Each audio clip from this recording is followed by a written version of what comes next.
2 kilogram कमियत का जिस्म 10 joule का जिस्म, मतलब एक जिस्म की कमियत आपके पास 2 किलोग्राम दी गई है। m बराबर कितना है? 2 किलोग्राम। कितना बोलो? 2 किलोग्राम। ठीक है। का जिस्म 40 जूल कुल तवानाई के साथ सादा मौसी की हरकत अंजाम दे रहे हैं। मतलब आपके पास में टोटल एनर्जी दी गई है एक जिसमें जो एसएच यानी कि सिंपल हार्मोनिक मोशन सादा मौसी की हरकत अंजाम दे रहा है, उसको आपके पास में टोटल एनर्जी आपको दी गई। तो टी बराबर कितना है? तो टी बराबर आपके पास में दी गई है 40 जूल। कितना जूल है बोलो? 40 joule.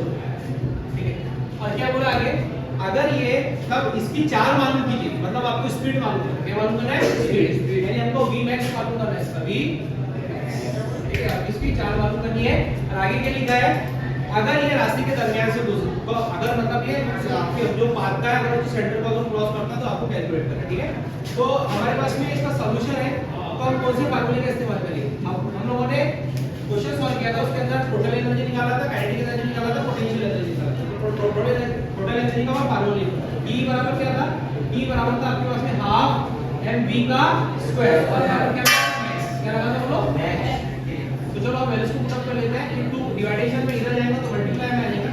2 multiply by t equal to आ जाएगा आपके पास m और v मैक्स का स्क्वायर। ठीक है, यानी हो जाएगा 2 मल्टीप्लाई बाय t और डिवाइडेड में आ जाएगा आपके पास में m इक्वल टू क्या बचेगा? v मैक्स का स्क्वायर। और हमको v मैक्स का स्क्वायर का अब वैल्यूज को डाल देते हैं। ठीक है, हमारे पास से वैल्यूज भी दी गई है, तो 2 यहाँ एज इट इज आएंगे। ये कम रखा हुआ है इसको एक साइड। तो v मैक्स का स्क्वायर बराबर 2 एज इट इज आएंगे। टोटल एनर्जी कितनी दी गई? 40। ठीक है, डिवाइडेड बाय n कितना दिया गया? मास 2। तो यहां पर रखेंगे, ये 2 को 2 से कट कर देंगे तो क्या बचेगा? v max का स्क्वायर बचेगा आपके से 40। यानी अगर मैं v max का सिर्फ निकालना चाहूं तो मेरे पास में कितना आ जाएगा? √40। अब मुझे जगह 40 की कीमत मालूम करनी, इसके दो तरीके, एक तो लॉग टेबल या डायरेक्ट। अब हमको पता है अगर 36 को बाहर निकालते 6 बनते, अगर 49 को बाहर निकालते तो 7, यानी 49 तो हम नहीं ले सकते, लेकिन हम 36 को समझ सकते हैं। अगर 36 को बाहर निकालेंगे तो 6 बनेंगे, तो इसका आंसर 6 पॉइंट समथिंग आएगा, क्योंकि ये 40 है, 36 से थोड़ा बड़ा है। यानी मैं करें तो इसको v max बराबर आ जाएगा मेरे पास 36, मतलब 36 को बाहर निकालेंगे तो 6 बनेंगे। इसका आंसर क्या आ जाएगा? इसका आंसर आ जाएगा 6 पॉइंट मान लीजिए 2।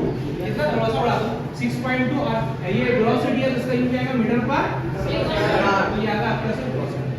आगे ये आपको 4 मालूम करनी है, क्या निकालना है? मीटर पर तो कंप्लीट। ओके।